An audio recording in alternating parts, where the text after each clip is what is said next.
Welcome student, मैं हूँ Tande sir. दोस्तों, आज की क्लास का थर्ड पार्ट लेकर आए हैं आपके लिए हम। और आज की जो आईटीआई जो स्टूडेंट है, सेकेंड ईयर वाले स्टूडेंट की क्लास है।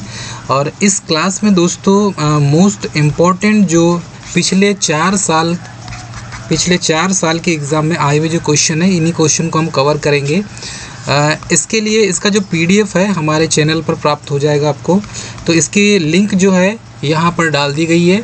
आप यहाँ से इस लिंक से इस पर क्लिक करके आप यहाँ से पीडीएफ प्राप्त कर सकते हैं। चलिए सेशन को स्टार्ट करेंगे। आज की थर्ड क्लास होगी। ये आईटीआई सेकेंड ईयर वाले स्टूडेंट के लिए जिनकी एग्ज़ाम लिटरली अभी अगस्त में है। अगस्त 2022 में जिन स्टूडेंट की एग्ज़ाम है ये उनके लिए है दोस्तों। इसमें देखेंगे तो हमारा जो आज मेन टॉपिक होगा वो डीसी जनरेटर से होगा। और डीसी जनरेटर से हम यहाँ पर डीसी जनरेटर से थर्ड पार्ट लेकर आए हैं। इसमें फर्स्ट एंड सेकंड में भी डीसी जनरेटर को भी एक्सप्लेन किया गया है, उनके वहीं से एमसीक्यू लिए गए हैं। हम यहाँ पर स्टार्ट करेंगे दोस्तों फर्स्ट क्वेश्चन। और फर्स्ट क्वेश्चन जो है वो सिंप्लेक्स वेव माउंट के साथ एक 4 पोल का डीसी जनरेटर यूज़ किया गया है। और उसमें जो कंडक्टर यूज़ किए गए हैं वो 1020 कंडक्टर है। और इसकी जो आरपीएम जो स्पीड है वो 1500 आरपीएम स्पीड है डीसी जनरेटर का। अब आरपीएम की गति से इसको जब संचालित किया जाता है तो फ्लक्स पर पोल यहाँ पर दिया है 0.007 वेबर है। उत्पादित ईएमएफ की गणना करो। तो दोस्तों हमें यहाँ पर जो सिंप्लेक्स वेव माउंट किया हुआ डीसी जनरेटर दिया हुआ है और इस डीसी जनरेटर में हमें ये पता करना है कि इसमें कितना ईएमएफ इंड्यूस्ड हो रहा है। चलिए दोस्तों, ये है न्यूमेरिकल क्वेश्चन और इस टाइप के न्यूमेरिकल क्वेश्चन एग्ज़ाम में पूछे जाते हैं। तो हमारा जो फार्मूला होगा इसको एक्सप्लेन करेंगे। तो एक्सप्लेन करने के लिए हमारा जो फार्मूला है, इस फार्मूले पर बेस्ड ये क्वेश्चन दोस्तों न्यूमेरिकल क्वेश्चन के रूप में दिया हुआ है।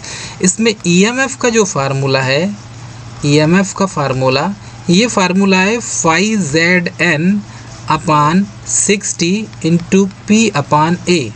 क्लियर है स्टूडेंट।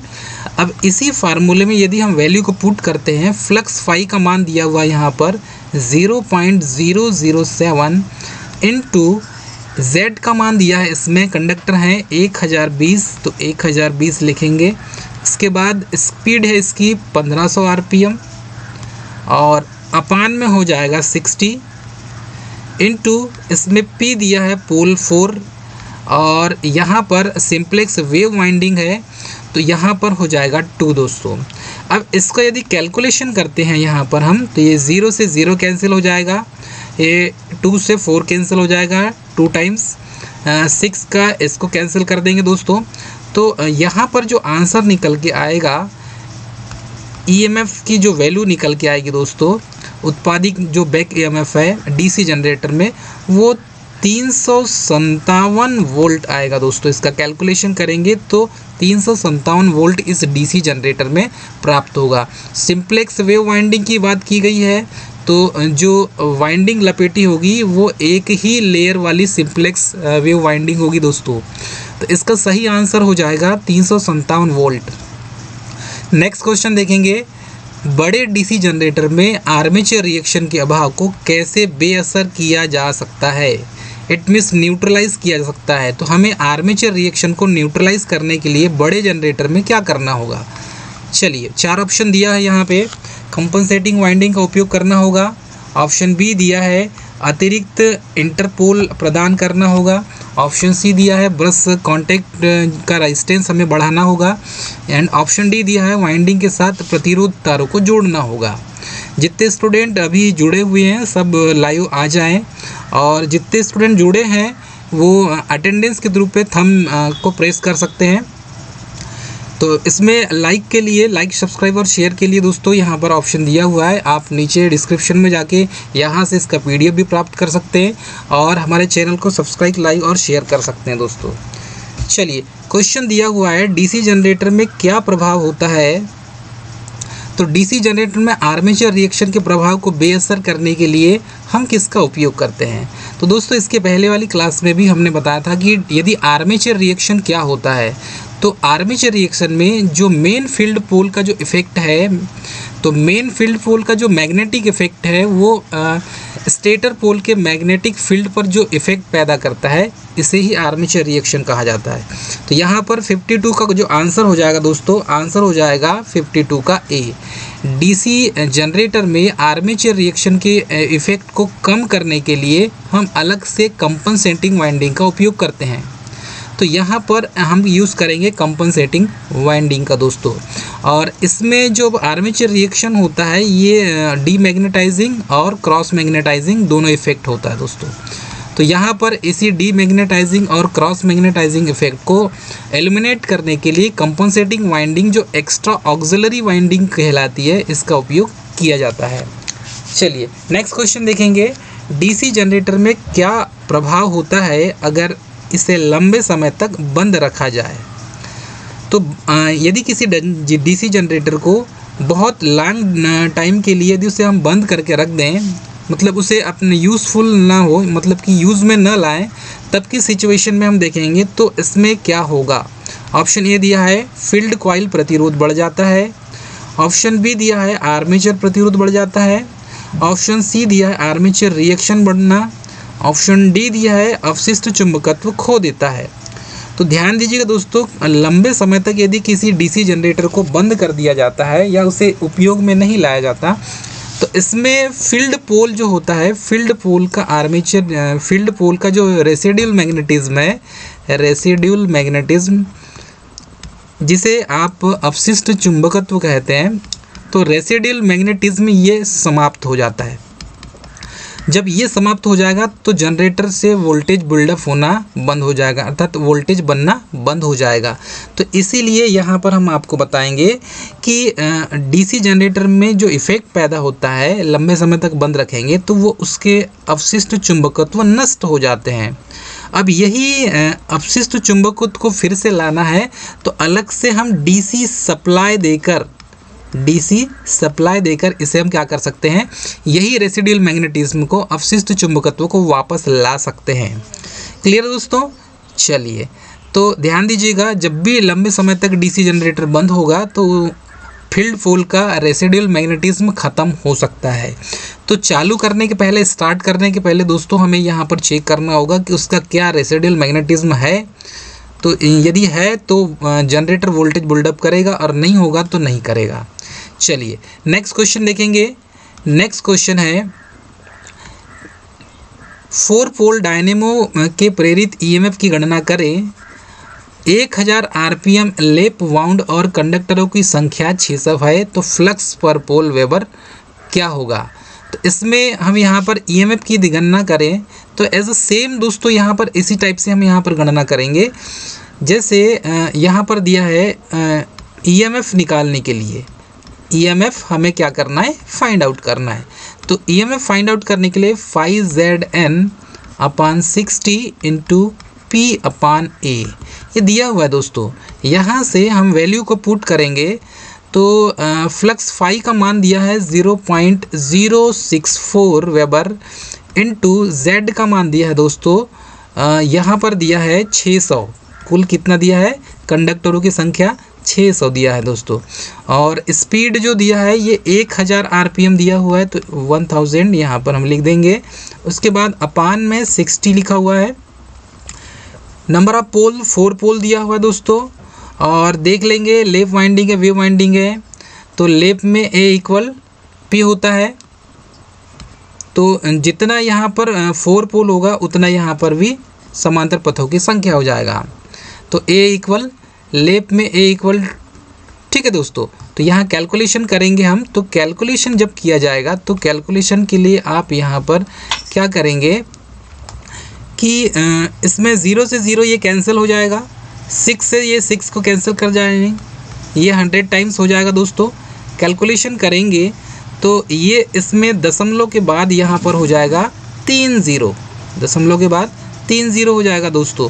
तो ये इसमें 2 0 और ये 1 0 को हम यहाँ से कैंसिल कर देंगे। क्लियर दोस्तों? और ये 4 से 4 कैंसिल हो जाएगा। अब हमारे पास जो बचेगा इसका राइट आंसर क्या होगा दोस्तों, यदि आप जब कैलकुलेशन करेंगे तो 54 का राइट आंसर हो जाएगा। कैलकुलेशन करेंगे तो 640 वोल्ट यहाँ पर निकल के आएगा दोस्तों।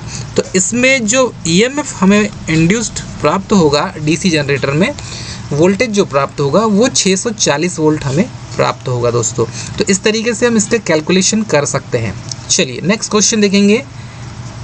यदि मुख्य क्षेत्र का प्रवाह डीसी जनरेटर में विकृति हो जाए तो प्रेरित ईएमएफ पर क्या इफेक्ट पड़ता है? तो मेन फील्ड का जो इफेक्ट है और डीसी जनरेटर में हो जाए तो ईएमएफ पे क्या इफेक्ट पड़ेगा, क्योंकि फील्ड पोल के द्वारा ही मैग्नेटिक फ्लक्स क्रिएट होगा दोस्तों। और यहाँ पर इसमें यही पूछा गया कि इफेक्ट क्या होगा यदि फील्ड पोल काम करना बंद कर दे तो।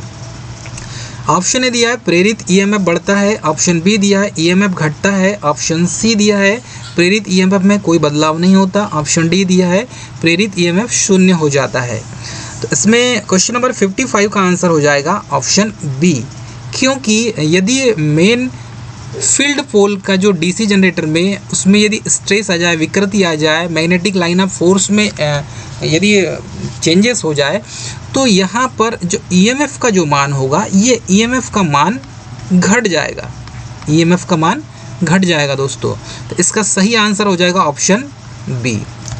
नेक्स्ट क्वेश्चन देखेंगे। डीसी जनरेटर के ब्रश में भारी स्पार्किंग का कारण क्या होता है?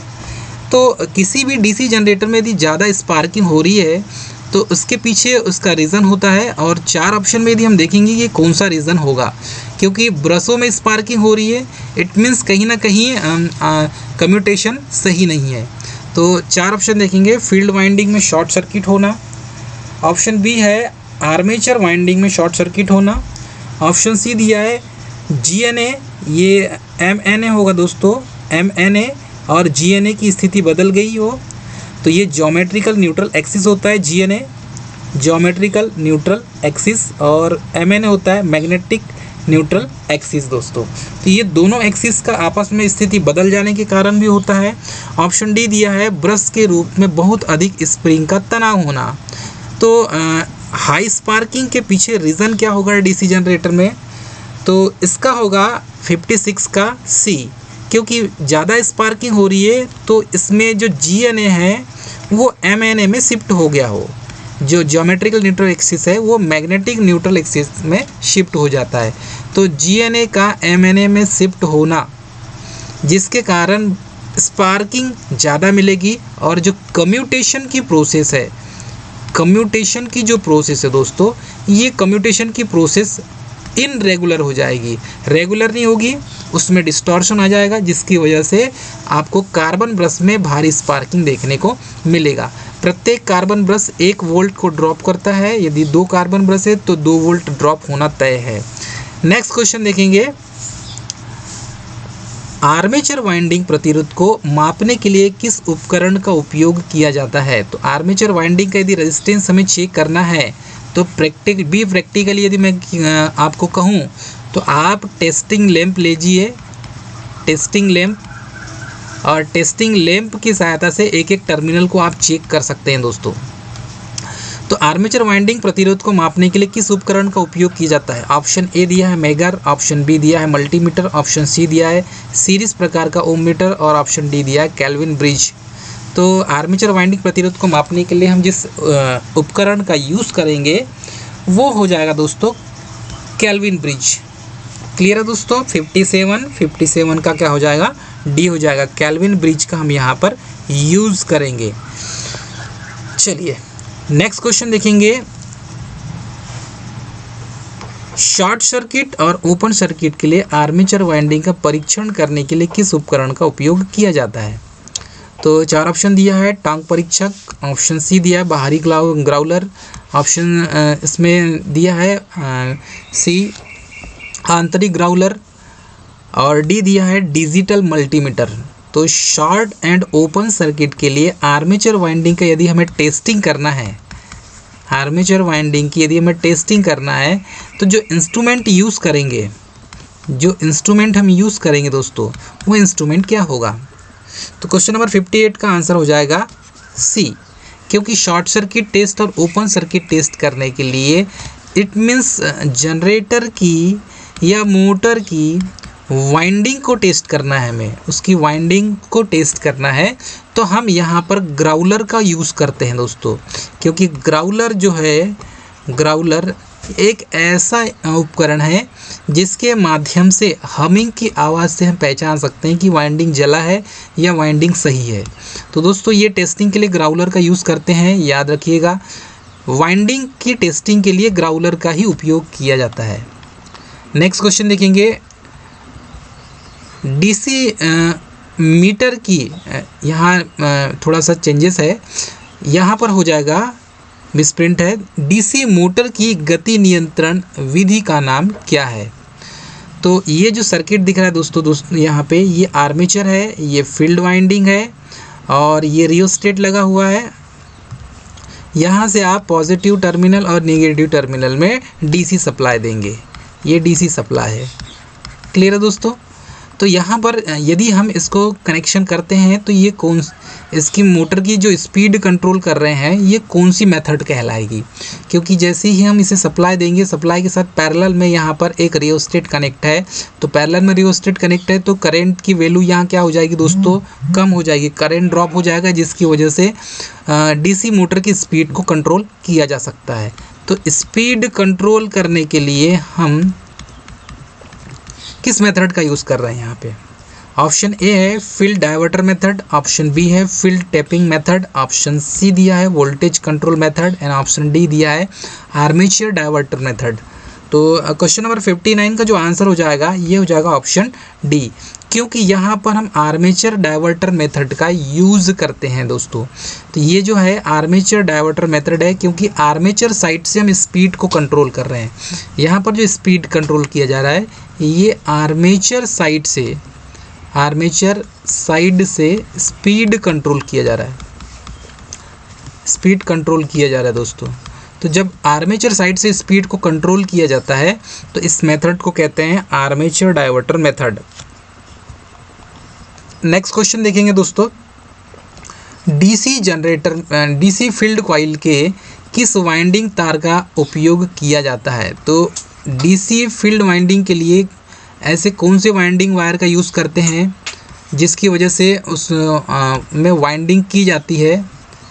तो आपको तो पता है दोस्तों, इसमें हम कॉपर वाइंडिंग करते हैं, लेकिन कॉपर की जो वाइंडिंग होती है वो किस टाइप की होती है? इंसुलेटेड होती है। तो इंसुलेटेड होने पर उसे क्या नाम से पुकारा जाता है या बोला जाता है? तो 4 ऑप्शन दिए हैं इसमें, सुपर एनेमल्ड तांबे के तार, ऑप्शन बी दिया है single silk covered copper wire and option C दिया है double silk covered copper wire, option D दिया PVC covered copper winding wire. तो इसमें 4 ऑप्शन दिया दोस्तों, इसका सही आंसर होगा सुपर एनेमल्ड तांबे का तार। तो सुपर एनेमल्ड कॉपर वायर का यूज़ किया जाता है। ध्यान दीजिएगा दोस्तों, डीसी मोटर या डीसी जनरेटर में जिस फील्ड कॉइल का फील्ड वाइंडिंग का उपयोग किया जाता है, उसी फील्ड वाइंडिंग का जो तार है वो सुपर एनेमल्ड कॉपर वायर होता है। नेक्स्ट क्वेश्चन है, डीसी मोटर की स्पीड कंट्रोल करने के लिए, डीसी मोटर की गति की गणना करने के लिए किस सूत्र का उपयोग किया जाता है?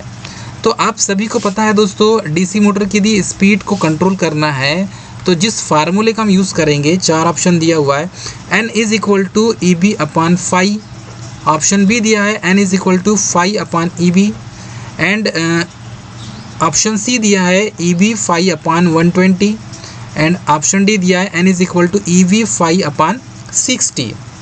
तो इसका सही आंसर क्या हो जाएगा दोस्तों? ऑप्शन फर्स्ट, क्योंकि N is equal to EB upon phi होता है, क्योंकि EB is equal to N phi होता है दोस्तों। ध्यान दीजिएगा, EB इज इक्वल टू क्या होता है? N phi. यदि हम यहाँ से स्पीड निकालते हैं तो यही फाई इसके अपान में चले जाएगा। तो कैलकुलेशन किए तो हमने क्या आ गया? N is equal to EB upon phi. Next question देखेंगे, 4 पोल डीसी मोटर की आर्मेचर में ड्यूप्लेक्स लैप वाइंडिंग में समांतर पाथ कितने होंगे? समांतर रास्ते कितने होंगे? दोस्तों यहाँ पर जो फार्मूला है EB is equal to phi, EB is equal to P phi N या phi N P phi N upon 60 into, तो यहाँ पर फाई Z यहाँ पर लिख दीजिए जेड पी और यहाँ पान कर सकते हैं, मतलब दोनों तरीके से इसे आप लिख सकते हैं दोस्तों। तो यहाँ पर जो Z है वही है नंबर ऑफ कंडक्टर्स और A जो है ये समांतर पथों की संख्या होती है दोस्तों। तो यही समांतर पथों की संख्या के बारे में पूछा गया है। तो 4 पोल वाले DC मोटर में आर्मेचर में डुप्लेक्स वाइंडिंग करते हैं, तो इसमें जो समांतर पथों की संख्या होगी वो 8 होगी दोस्तों। कितनी होगी? 8 होगी। चलिए नेक्स्ट क्वेश्चन देखेंगे। आर्मेचर के घूमने की दिशा कौन सा नियम निर्धारित करता है? तो आर्मेचर के घूमने का जो डायरेक्शन है हम किस लॉ के द्वारा, किस नियम के द्वारा उसे डिसाइड करेंगे? फर्स्ट ऑप्शन दिया है दाहिना हाथ पकड़ नियम, ऑप्शन बी दिया है दाहिना हाथ की हथेली का नियम। इट मीन्स जो है लेफ्ट हैंड और राइट हैंड का रूल। एक होता है ये हैंड रूल और दूसरा फ्लेमिंग के लेफ्ट हैंड और राइट हैंड का रूल। तो फ्लेमिंग्स लेफ्ट हैंड रूल बाएं हाथ का नियम एंड फ्लेमिंग्स दाहिने हाथ का नियम मतलब राइट हैंड रूल। तो ये हो जाएगा right hand rule, right hand, and ये हो जाएगा दोस्तों लेफ्ट हैंड। तो आर्मेचर के घूमने की दिशा हम किसके द्वारा ज्ञात करेंगे?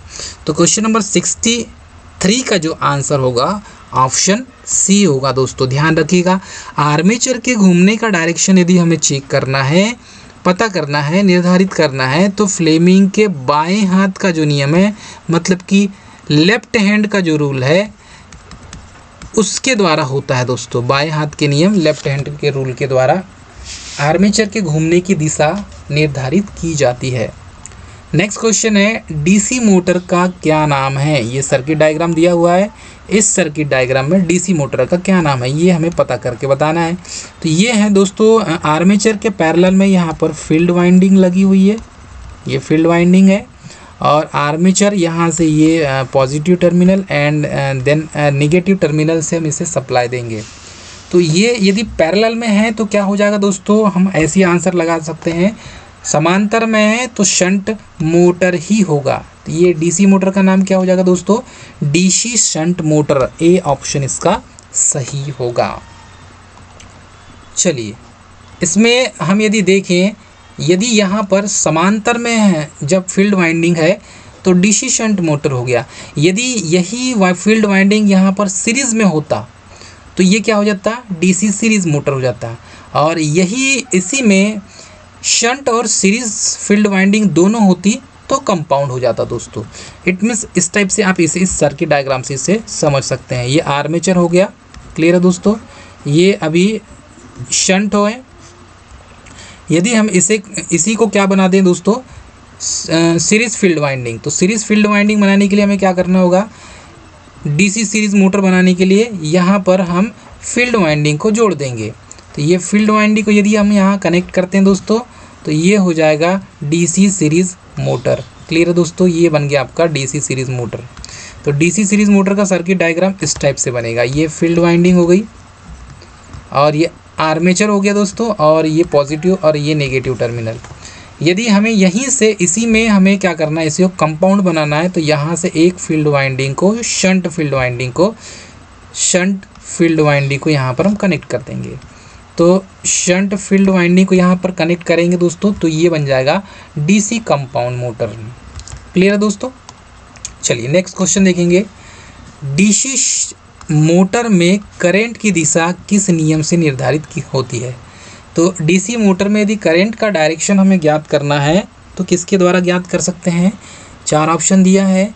दाहिने हाथ पकड़ नियम, ऑप्शन बी दिया है दाहिने हाथ की हथेली का नियम, ऑप्शन सी दिया है फ्लेमिंग के बाएं हाथ का नियम एंड ऑप्शन डी दिया है फ्लेमिंग के दाहिने हाथ का नियम। तो ध्यान दीजिएगा दोस्तों, मैंने आपको बताया था फ्लेमिंग्स जो लॉ है, फ्लेमिंग्स लॉ, तो फ्लेमिंग्स लॉ में मैंने आपको बताया था कि फर्स्ट यदि लेफ्ट हैंड का यूज़ करते हैं, लेफ्ट हैंड, तो लेफ्ट हैंड का रूल किसके लिए है? मोटर के लिए। एंड राइट हैंड यदि यूज़ करते हैं तो राइट हैंड रूल, तो राइट हैंड रूल दोस्तों यहाँ पर है जनरेटर के लिए। क्लियर है। अब यहाँ पर डीसी मोटर में करंट की डायरेक्शन होगी, तो कहीं पर भी वो करंट का डायरेक्शन पूछे या फ्लक्स का डायरेक्शन पूछे, जब यहाँ डीसी मोटर की बात की गई है तो फ्लेमिंग के लेफ्ट हैंड रूल का ही हमें ऑप्शन को चयन करना है। तो फ्लेमिंग्स लॉ में यदि हम देखते हैं तो लेफ्ट हैंड रूल ही यहाँ पर आएगा। तो 65 का जो आंसर हो जाएगा दोस्तों वो हो जाएगा सी आंसर इसका सही होगा।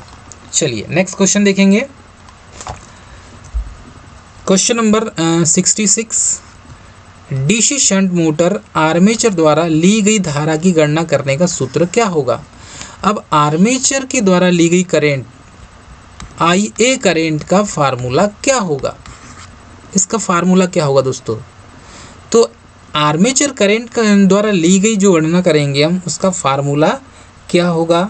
तो फार्मूला होगा दोस्तों ऑप्शन 6। इसमें क्या होता है कि V minus EB into IA RA, ये फार्मूला दोस्तों।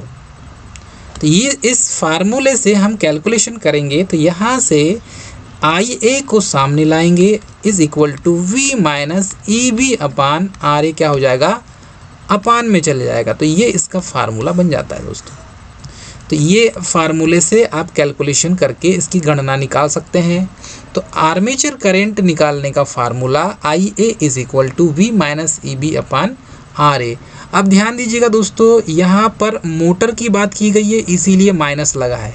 जब भी मोटर की बात की जाएगी तो यहाँ पर माइनस लगाना है।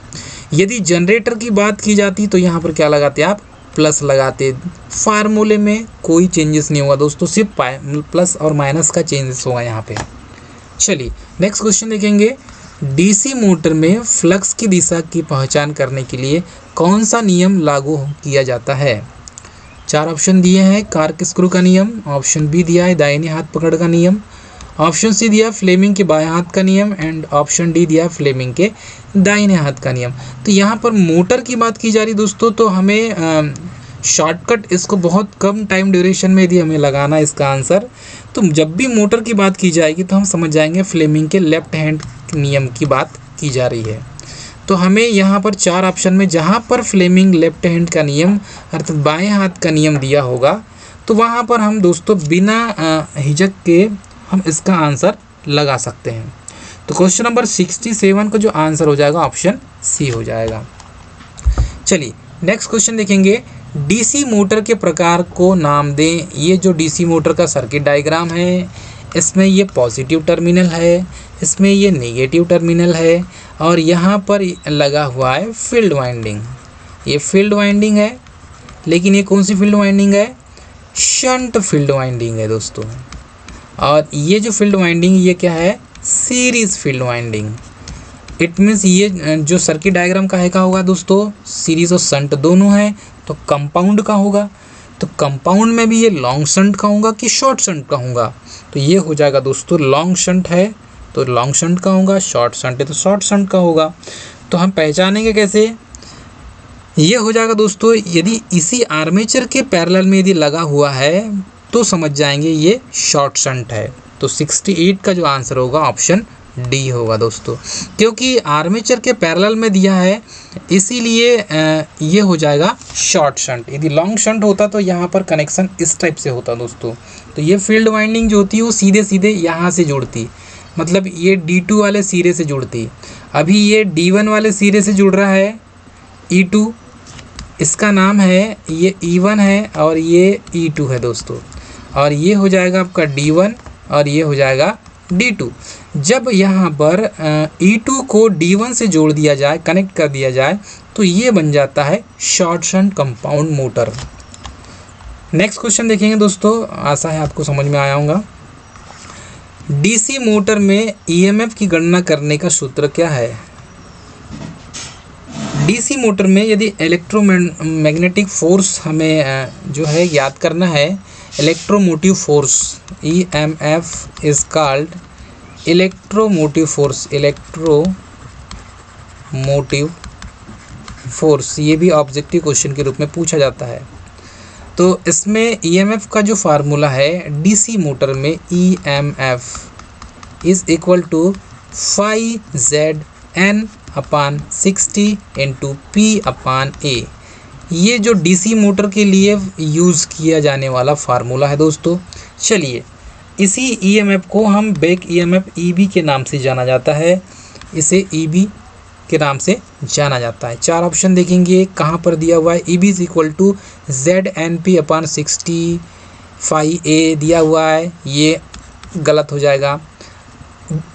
सेकेंड ऑप्शन देखेंगे EB = NP/Z phi-60A, तो ये भी कैलकुलेशन फार्मूले में फिट नहीं बैठ रहा है, दिस इज़ रॉन्ग।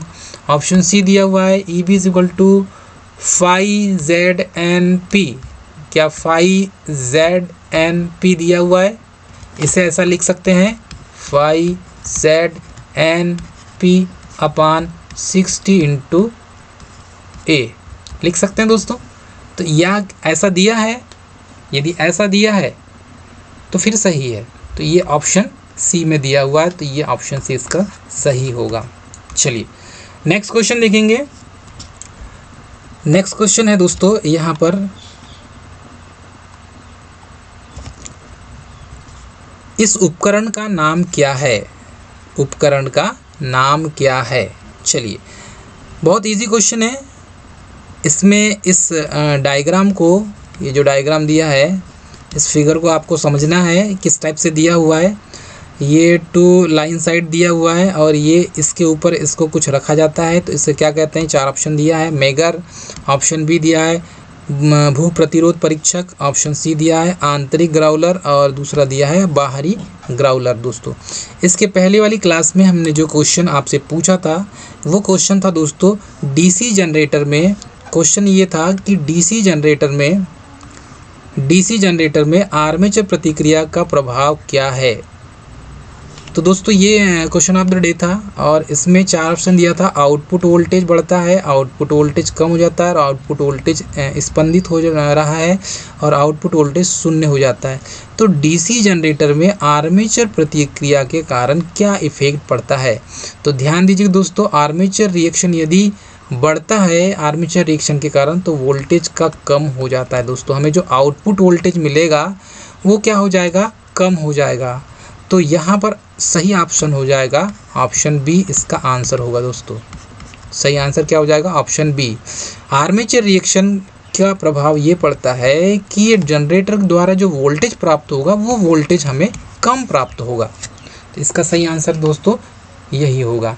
चलिए आज का क्वेश्चन ऑफ द डे देखते हैं और आज के क्वेश्चन ऑफ द डे में दोस्तों हम यहाँ पर देखेंगे कि ये जो सर्किट डायग्राम है, इस सर्किट डायग्राम में, इस डायग्राम में इसका नाम बताना है।